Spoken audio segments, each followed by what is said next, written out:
29/3/2025 அன்று ஒரு solar Eclipse என்று சொல்லக்கூடிய வகையிலே ஒரு கிரகணத்தை நாம் எதிர்கொள்ளப் போகின்றோம். ஒரு கிரக சேர்க்கை ஏற்பட்டால் அதிலிருந்து 3 மாதங்களுக்கு பிறகு ஏதோ ஒரு வகையிலே உலகில் மாற்றங்கள் துவங்கும் என்பதும், அதற்கேற்ப நாம் முன்னமே தயாராகிவிட்டால் நம் வாழ்க்கை சூழலிலே பெரும் பாதிப்புகள் வராமல் நாம் அப்படியே ஈஸியாக சென்றுடலாம். இதே போல செவ்வாய் ராகு சேர்க்கை இருக்கக்கூடியவர் தான் எலான் மஸ்க். அவர் பொருளாதார தேடலிலே சென்று விட்டார். ஐயா பெருந்தலைவர் காமராஜர் மக்கள் உழைப்புக்கென்றே தினமும் வாழ்க்கையை செலவு செய்தார். தனக்கென்று அவர் எதுவும் சேர்த்துக்கல, ஒன்றும் கிடையாது. ஒரு கர்ம யோகியாக வாழ்ந்து விட்டார். எந்த ஒரு காலகட்டத்திலுமே பெற்றோரை மதிப்பவர்கள் எந்த கிரகம் எங்கே நவகிரகம் இருந்தாலும் அனுகிரகத்திலே தப்பித்து விடுவார்கள். நாம் இப்போ கையில் தங்கம் இருக்குது, எடுத்துகிட்டு போகிறோம், ஒரு கடையில் கொடுக்குறோம், டக்குன்னு நமக்கு வந்துடுது. அதெல்லாம் 2026க்கு பின் உலகத்திலே தங்கத்தின் மதிப்பு இதே போல் இருக்குமா என்று சொல்லுவதும் சிரமம். பல தாய்மார்கள் வருந்திருக்கிறார்கள். பொன்மகள் வந்தாள், பொருட்கோடி தந்தாள்.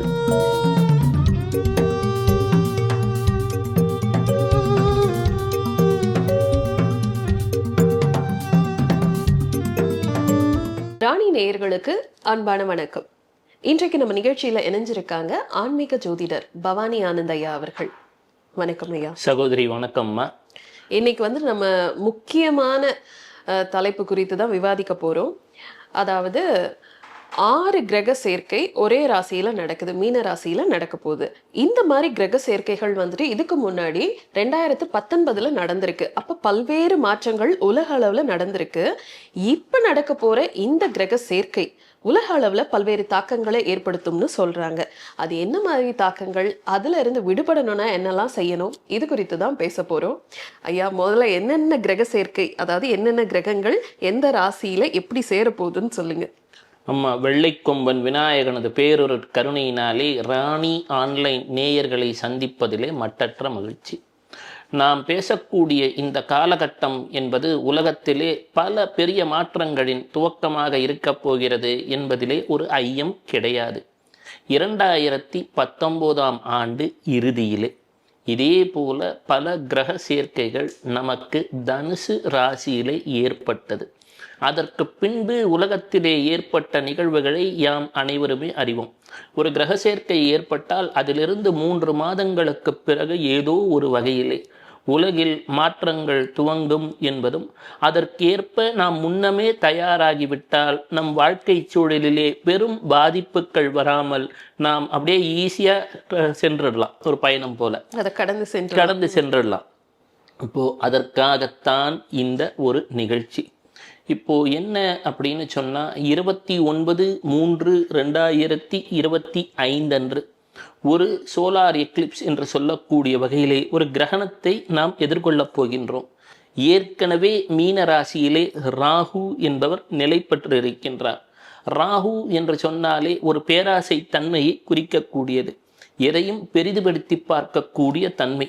ஸ்வர்பானு என்று சொல்லக்கூடிய அசுரன் தன் பாதி உடலை இழந்து விடுகிறான். தலை மட்டும் இருக்கிறது.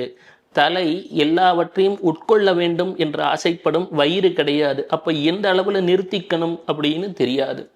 உதாரணமாக ஒருவர் ஜாதகத்திலே செவ்வாயும் ராகுவும் சேர்க்கை இருந்தால் நிலம் சார்ந்தவற்றிலே அதிக ஈடுபாடு இருக்கும். நிலத்திலே முதலீடு செய்து விடுவார். எவ்வாறு வெளியேற வேண்டும் என்ற வித்தை அவருக்கு தெரியாது. அதே போல சனி மற்றும் ராகு என்று இருந்தால் உலகத்திற்காக உழைத்து கொண்டே இருப்பார். தன்னை பற்றி சிந்திக்க அவர்களுக்கு நேரமே இருக்காது. வாழ்க்கை மக்கள் சேவைக்கென்றே சென்றுவிடும். இதே போல செவ்வாய் ராகு சேர்க்கை இருக்கக்கூடியவர் தான் எலான் மஸ்க். அவர் பொருளாதார தேடலிலே சென்று விட்டார். ஐயா பெருந்தலைவர் காமராஜர் மக்கள் உழைப்புக்கென்றே தினமும் வாழ்க்கையை செலவு செய்தார். தனக்கென்று அவர் எதுவும் சேர்த்துக்கல, ஒன்றும் கிடையாது. ஒரு கர்ம யோகியாக வாழ்ந்து விட்டார். அப்போ இந்த ராகு சேரக்கூடிய கிரகத்துக்கேற்ப எதற்கென்று தெரியாமல் சமுதாயத்திற்காக சேவை செய்பவர்களையும் உருவாக்கும். பெரிய ஒரு ஆன்மீக மகானாக உருவாக்கிவிடும், கர்மயோகி காமராஜர் போல. அல்லது பொருளாதாரத்திலே தேவை என்ற தேடலுடன் எலான் மஸ்கையும் உருவாக்கி விடுகிறது. அப்போ என்ன நடக்குது அப்படின்னா, மீனம் என்ற ராசி கடலை குறிக்கக்கூடியது. காலபுருஷ தத்துவத்திலே 12ஆம் இடம் என்பது மீனம். மீனம் என்றால் காலை குறிக்கக்கூடியது, பாதத்தை குறிக்கக்கூடியது. ஒரு மனிதனை தாங்குவது இந்த 2 பாதமும் தான். நாம் ஒரு குருவை பார்க்குறோம், எடுத்த உடனே அவரது பாதத்தை தான் வணங்குகின்றோம். நம்மை தாங்கக்கூடியதாக இருக்கிறது. இந்த உடலுடைய முழு எடையையும் தாங்கக்கூடிய இடம் 12ஆம் இடம் என்று சொல்லக்கூடிய மீனம். காலபுருஷ தத்துவத்திலே 3 ராசிகளை நீர் ராசி என்று சொல்கின்றோம். ஒன்று கடகம், மற்றொன்று விருட்சிகம், 3வது மீனம். இதே கடகம் என்று சொன்னால் ஒரு குலத்தையோ ஒரு ஆற்றையோ குறிக்கும், தாய்மையை குறிக்கும். குரு உச்சமடைந்து விடுவார்.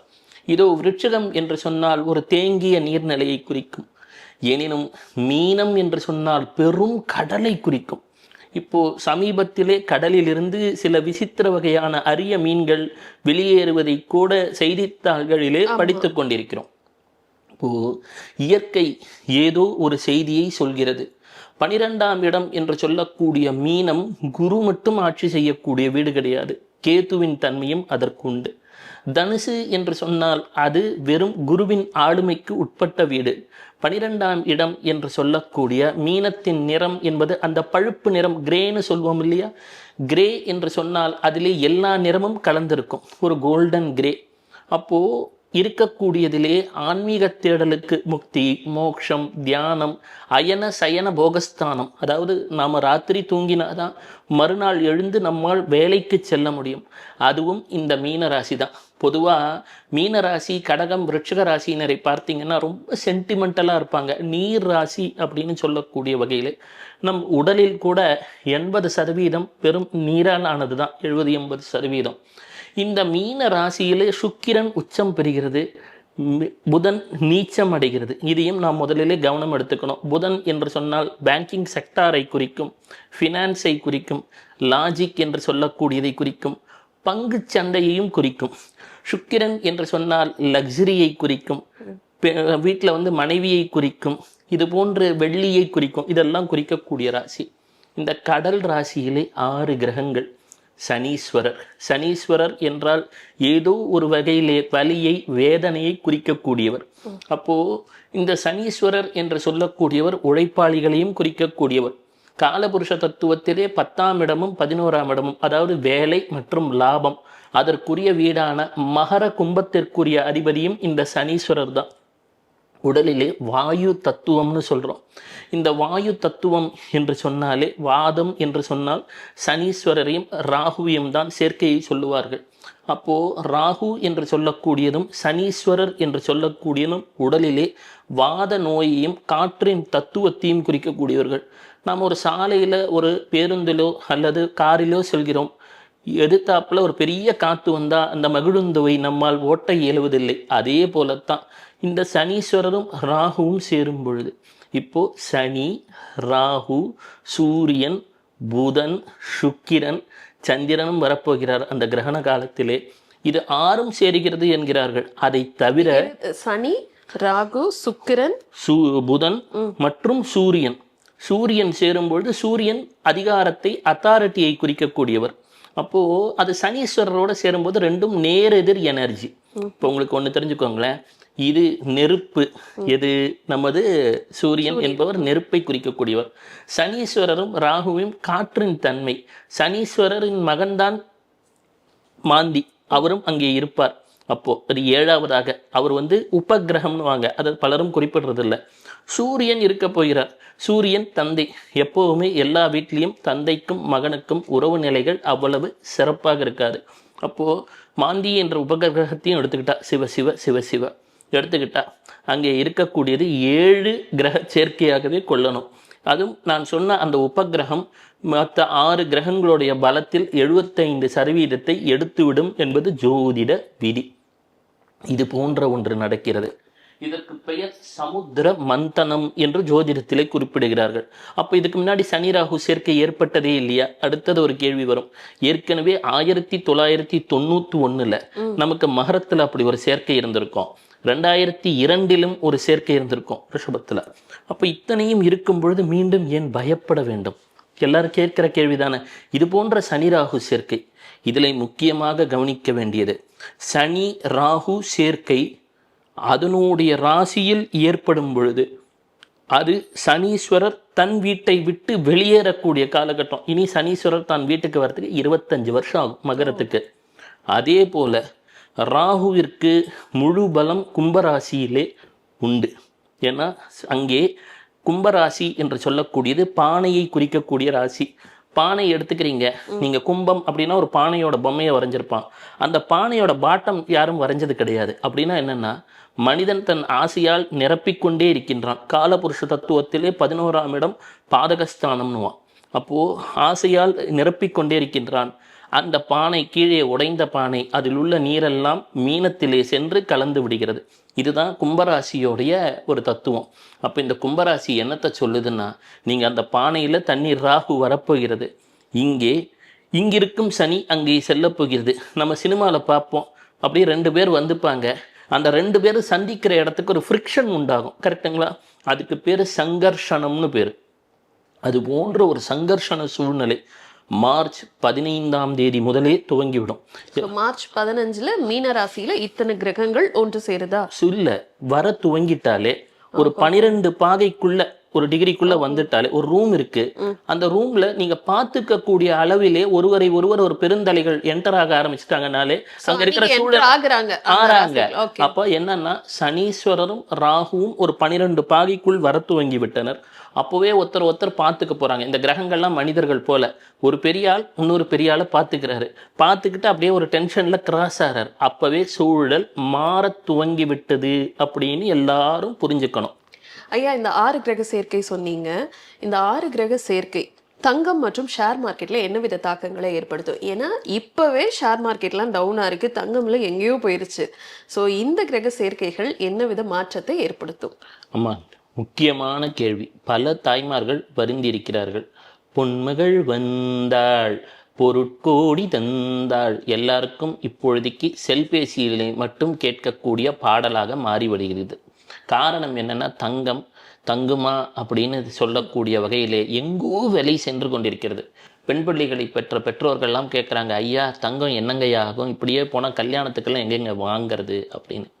பொதுவாகவே ஒரு ஜாதகத்திலே உங்களுக்கு உலக ஜாதகம்னு எடுத்துக்கிட்டா குருவும் சூரியனும் தான் தங்கத்தின் விலையை தீர்மானிப்பதாக சொல்லுவார்கள்.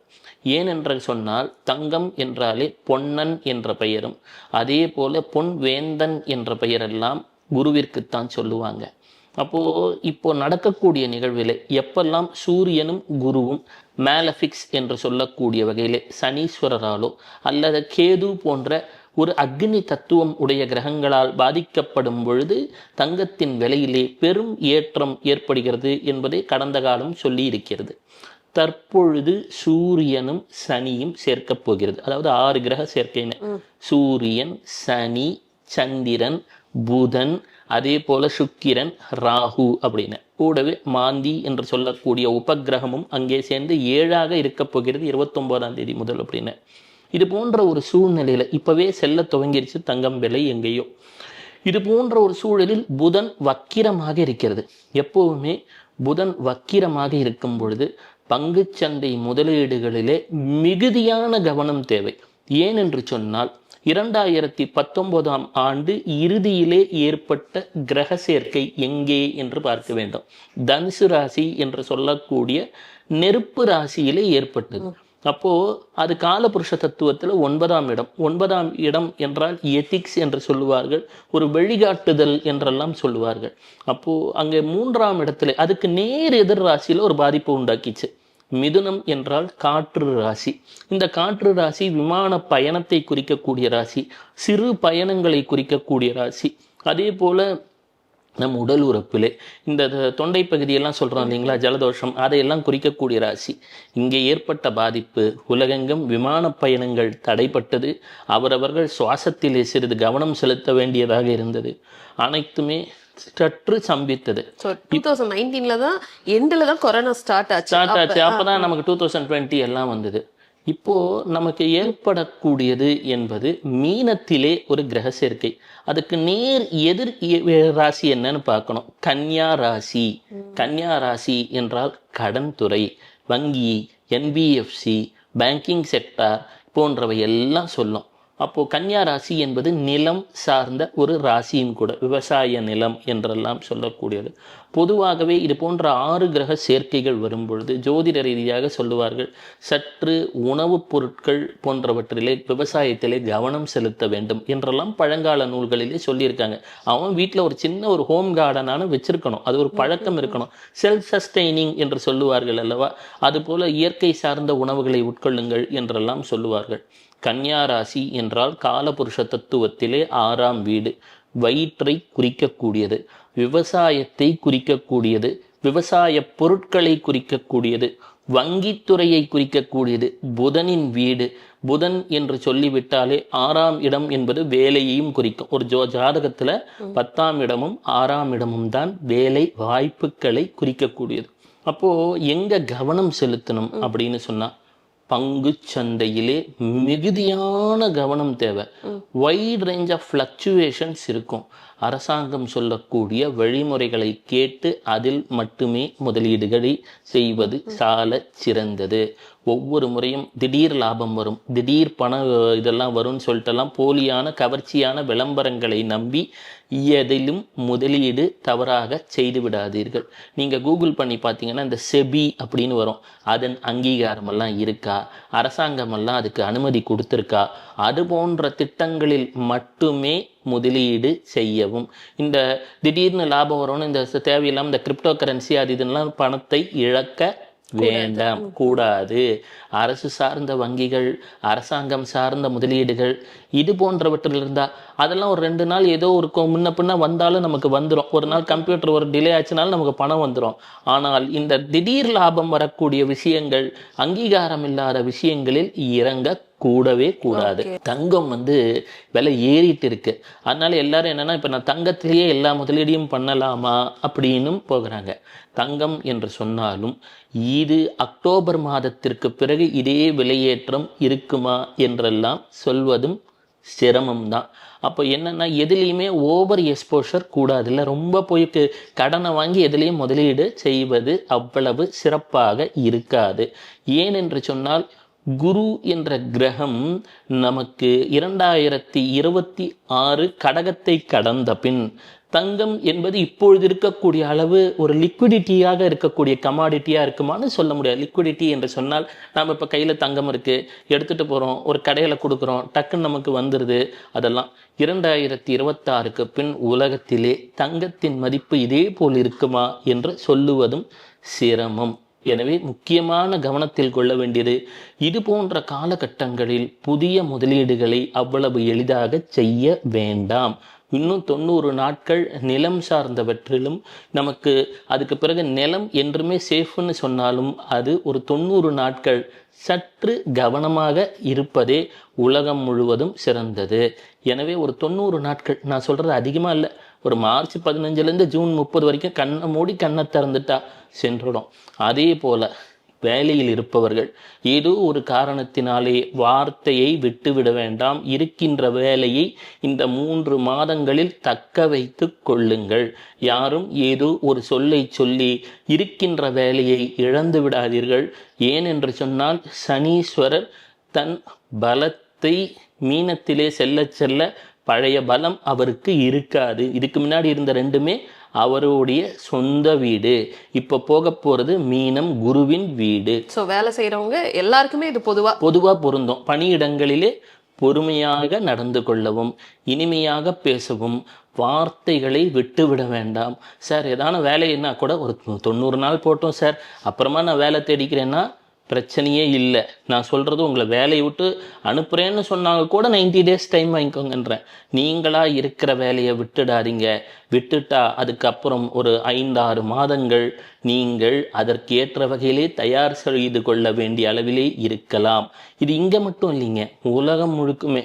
ஏனென்று சொன்னால் அடுத்தது மார்ச் இந்த மே இதெல்லாம் முடிஞ்சதுக்கப்புறம் குரு மிதுனத்திலே பிரவேசம் செய்வார், திருவாதிரையிலே இருப்பார்.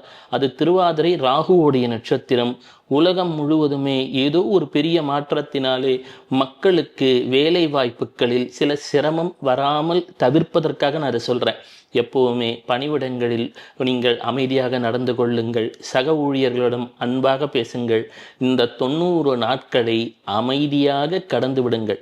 உங்களுக்கு நீங்கள் செய்யக்கூடிய வேலையிலே உங்கள் மேலே தவறு இல்லைனாலும், உங்கள் மேலே ஏதான தவறாக சொன்னால் கூட, சார் மன்னிச்சிடுங்க சார், சாரி சார், இவ்வளோதான். இந்த காலகட்டத்தை கடக்க மிகச்சிறந்த மந்திரம் என்று சொன்னால் சாரி சார். காரணம், சனீஸ்வரரும் சூரியனும் சேருகிறார்கள்.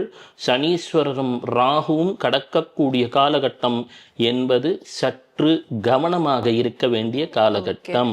ஸோ ஸ்கூல்லலாம் பசங்களுக்கு சொல்லி கொடுப்பாங்க ஆரம்ப ஸ்டேஜ்ல குழந்தைங்களுக்கு, ப்ளீஸ், சாரி, தேங்க்யூ. அவ்வளவுதான். இது என்ன தங்கச்சி, அவ்வளவுதான். இதுதான் முக்கியமான மந்திரம். Please, sorry, thank you. இதை சொல்லியே இந்த 90 நாட்களை கடந்து. ஓகே. இப்போ வந்துட்டு இந்த 6 கிரக சேர்க்கையினால எந்த ராசிகள்லாம் ரொம்ப கேர்ஃபுல்லா இருக்கணும்? ஆமா, முக்கியமாக சிம்ம ராசி, கன்னி ராசி. உடல் நலனிலே கவனம் தேவை. அவ்வப்போது மருத்துவரை சந்தித்து விடுங்கள்.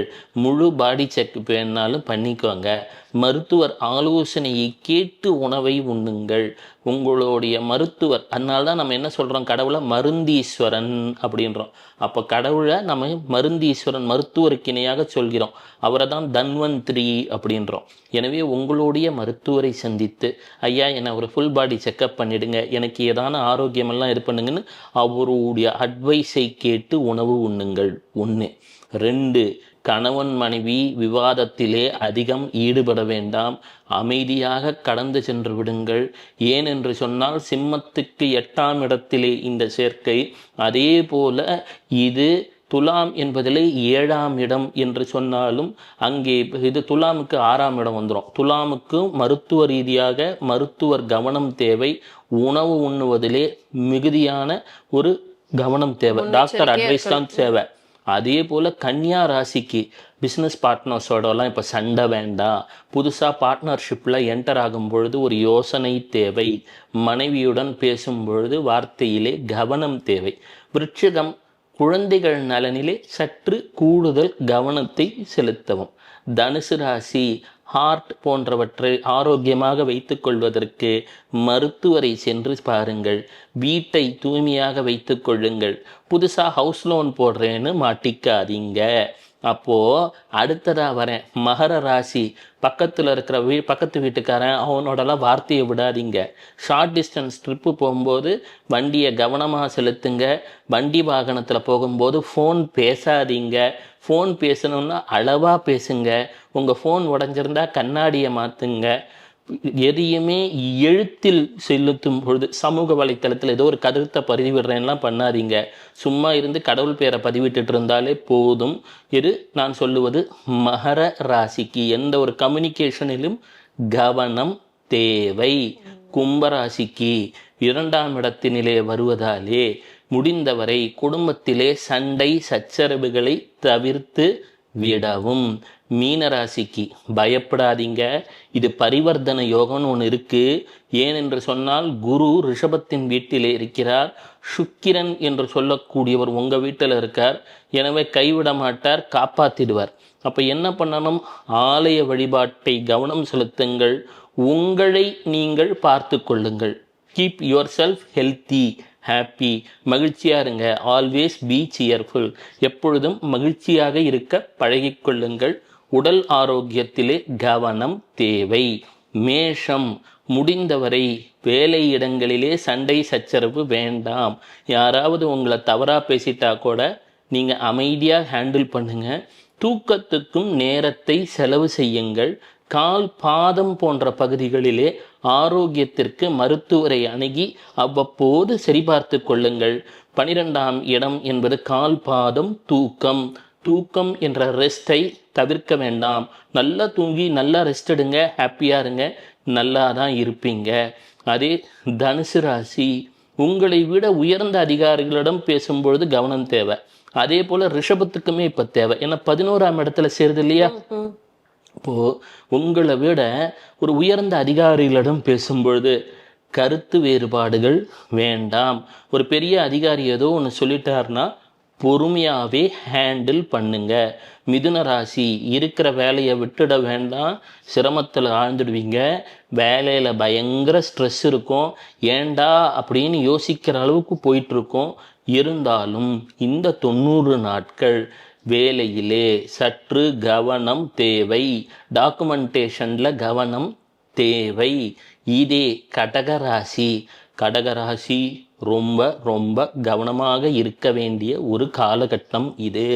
கடகராசி என்று சொன்னால் பெற்றோரின் ஆசிர்வாதம் கட்டாயம் தேவை. கடகராசியில் உள்ளவர்கள் அவ்வப்போது தன் பெற்றோரை நினைத்து பிரார்த்தனைகளை செய்யவும். பெற்றோர் ஆசிர்வாதம் உங்களை சிறப்பாக வைக்கும். ஏன்னா கடகராசிக்கு 9ஆம் இடம் என்பது குரு. அந்த குரு அவங்க இதில் உச்சமடைவார். பெற்றோரை தினமும் வேண்டி வணங்கி மனசில் அப்பா அம்மா என்னை நல்லா வச்சிருங்கப்பா அப்படின்னு சொல்லிட்டுருங்க. தவறான வார்த்தைகளை விட வேண்டாம். உடல் ஆரோக்கியத்திலே மருத்துவரை அவ்வப்போது சந்தித்து ஆரோக்கியமாக வைத்து கொள்ளும். இதெல்லாம் அதே போல் நான் சொன்னதை போல முதலீடுகளிலே, குறிப்பாக பங்குச்சந்தை முதலீடுகளிலே அரசின் வழிகாட்டுதலை கேட்டு அதன்படி செயல்படவும். தானாக எந்த ஒரு தவறான கவர்ச்சிகரமான விளம்பரங்களை நம்பி முதலீடு செய்வதை தவிர்க்கவும்.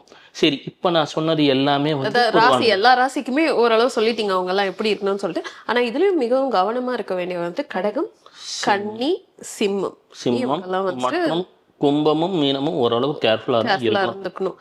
இந்த சேர்க்கையினால எந்த ராசிக்கெல்லாம் நல்லா இருக்கும்?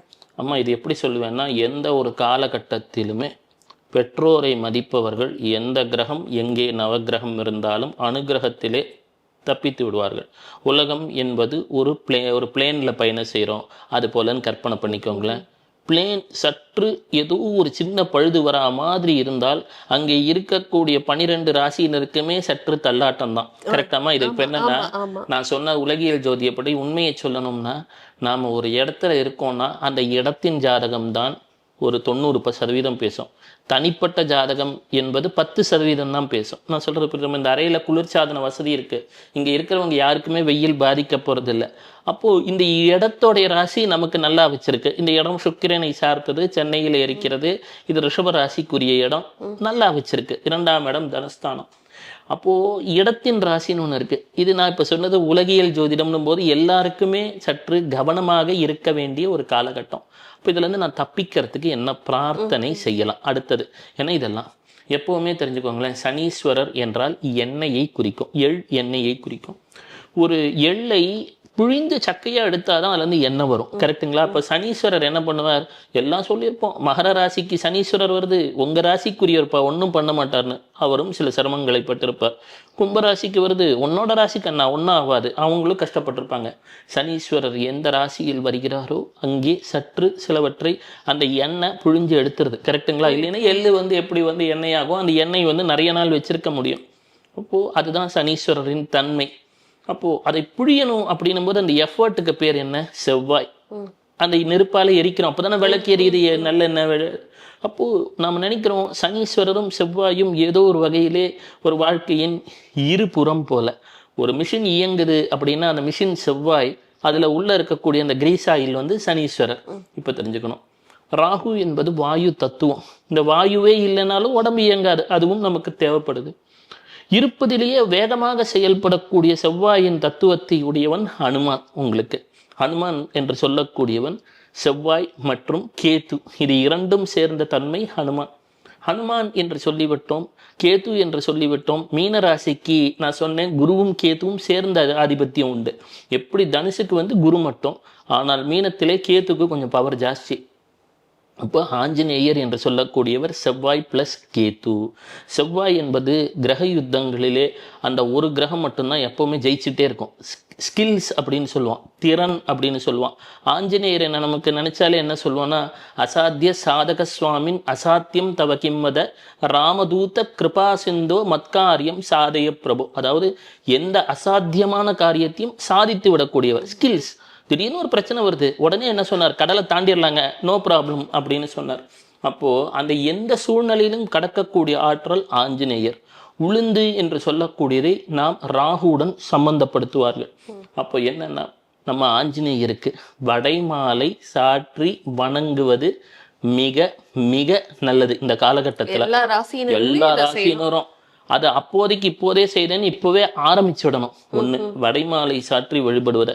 என்னால் வடமாலையெல்லாம் சாற்ற முடியல, ஏதோ பக்கத்தில் இருக்கிற கடைக்கு போங்க, 2 வடையை வாங்குங்க, வீட்டில் இருக்க ஆஞ்சநேயர் முன்னாடி வச்சு ஆஞ்சநேயா என்னால் இதுதான்ப்பா முடியும்னு நீங்களே கூட சாப்பிடுங்க, தப்பு கிடையாது. அப்பொழுது ஆஞ்சநேயருக்கு ஒரு வடையை வாங்கி வைத்து சாற்றி வழிபடலாம். சரி, என்னால் அதற்கு கூட வசதி இல்லை. எத்தனை பேர் கஷ்டத்தில் இருக்கான். நம்ம ஏதோ கடவுள் அருளில் நமக்கு ஒரு பிளேட் சாப்பாடு வந்துடுது, ஆனால் எத்தனையோ பேர் இரவில் உணவில்லாமல் தூங்குகிறார்கள்.